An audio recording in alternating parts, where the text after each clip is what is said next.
শুভ সকাল বন্ধুরা। তো তোমরা কেমন আছো? আমি তো একদম ভালো আছি। প্রচণ্ড একটা পুজোর ঝড় গেল, এখন ঝড়টা থেমে গেছে। আজকে ভাইফোঁটা, তো আমার আর ভাইফোঁটা কোথাও যাওয়া হলো না। তো আজকে শরীরটাও একটু টায়ার্ড টায়ার্ড আছে, অনেক কাজ আরও বাকি আছে। তাই আজকে তোমাদের সামনে একটা ছোট্ট মিনি ব্লগ নিয়ে আসবো, চলো সঙ্গে থাকো। মা যায় কিন্তু আমাদের ঘর বাড়ি ভরিয়ে দিয়ে যায়, যে এখনও এত নাড়ু, এত মুদি সদাই সব বেঁচে গেছে। আজকে রান্না করেছি ভাত, আর এখানে ছেলের জন্য সর্ষে পোস্ত বাটা দিয়ে রুই মাছের ঝোল, ভেতরে মাছ ভাজা, এদিকে হচ্ছে টমেটো দিয়ে টক ডাল, আর এখানে একটু তরকারি, আর এখানে হচ্ছে ছোটো মাছের চচ্চড়ি।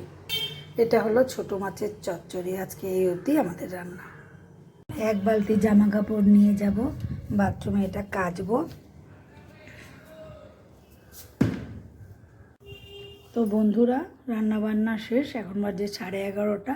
আমার সব শেষ। শরীরটা ক্লান্ত দেখে তাড়াতাড়ি করে, মানে মনে করো এই কয়দিন এত খাটনি গেছে, তার জন্য শরীরটা একটু টায়ার্ড থাকবেই, যাতে মানে শরীরের মধ্যে আবার এনার্জি সঞ্চয় করতে পারি। তার জন্য কী করবো বলো তো, এখনই স্নান করব।